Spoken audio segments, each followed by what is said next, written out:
Hi friends, అందరికీ నమస్తే. Welcome back to wisdom share 1969 cooking videos. ఈ వీడియోలో మనము టమాటా బాతుని తయారు చేసుకునే విధానాన్ని చూద్దాము. టమాటా బాతుని తయారు చేసుకోవడానికి కావలసిన పదార్థాలు: కొన్ని టమాటాలు, ఒక క్యారెట్, 2 ఉల్లిగడ్డలు, ఒక బంగాళదుంప, కొన్ని పచ్చి బఠానీలు, 1 కప్పు కొత్తిమీర, అలాగే ఒక 5-6 కరివేపాకు మండలు, ఒక 5-6 పచ్చిమిర్చి, కొంచెం అల్లం, 1 కప్పు జీడిపప్పు. ఇప్పుడు ఒక మిక్సీ జార్ తీసుకొని దీంట్లోకి సగం టమాటాలు, సగం బంగాళదుంప,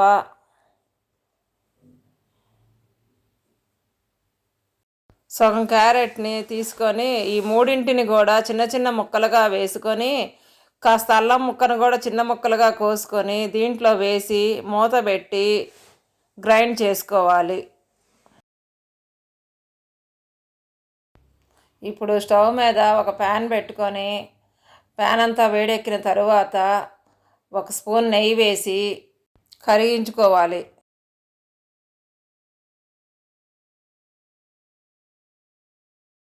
నెయ్యి అంతా కరిగిన తరువాత దీంట్లో మనం తీసుకున్న జీడిపప్పులన్నింటినీ కూడా పోసుకొని కలదిప్పుకుంటూ వేగే అంతవరకు కూడా వేయించుకోవాలి. ఇప్పుడు మనం వేయించుకున్న జీడిపప్పుని కొంచెం పక్కకు అనుకొని దీంట్లో 2 గిద్దల బొంబాయి రవ్వను పోసుకొని ఈ రెండింటిని కూడా వేగే అంతవరకు కూడా వేయించుకోవాలి. మధ్య మధ్యలో కలదిప్పుకుంటూ ఉంటే అడగంటకుండా ఉంటుంది. వేయించుకున్న రవ్వని పక్కన పెట్టుకొని స్టవ్ మీద కళాయి పెట్టుకొని దీంట్లో 4-5 స్పూన్లు నూనె వేసుకొని 2 స్పూన్లు పచ్చిపప్పు, 1 స్పూను తాలింపు గింజలు, 1 ఎండుమిర్చి చిన్నగా ముక్కలు కట్ చేసుకొని 1/2 స్పూన్ అంతా ఇంగువ వేసి బాగా కలదిప్పుకోవాలి. ఆ తర్వాత దీంట్లోకి 1 కప్పు సన్నగా దొరికిన ఉల్లిగడ్డ ముక్కలు వేసి ఉల్లిగడ్డలన్నీ వేగే అంతవరకు కూడా కలదిప్పుకుంటూ వేయించుకోవాలి. తరువాత దీంట్లోకి సన్నగా దొరికిన పచ్చిమిర్చి, అలాగే మనం టమాటాలు పక్కన పెట్టుకున్నాం కదా సగం కాయలు, అవన్నీ కూడా సన్నగా కట్ చేసి అవి వేసుకొని కలదిప్పుకుంటూ వేయించుకోవాలి. తర్వాత దీంట్లోకి కొన్ని బఠానీలు, బంగాళదుంప ముక్కలు,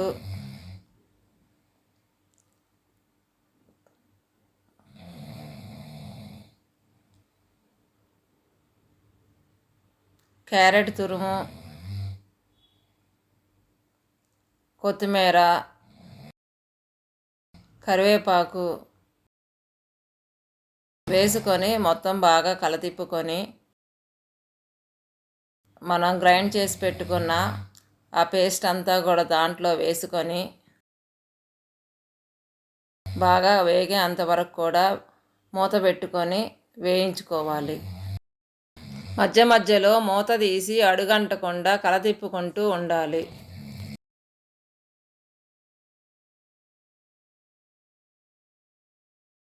ఒకసారి ముక్కలన్నీ మగ్గిన తరువాత బాగా కలతిప్పుకొని మనం తీసుకున్న 2 గిద్దల బొంబాయి రవ్వకి గిద్దకి 3 గిద్దల నీళ్ళ చొప్పున 2 గిద్దలకి 6 గిద్దల నీళ్లు పోసుకొని దీంట్లో తగినంత ఉప్పు వేసుకొని బాగా కలుపుకొని మూత పెట్టి నీళ్లు మరిగే అంతవరకు కూడా మరిగించుకోవాలి.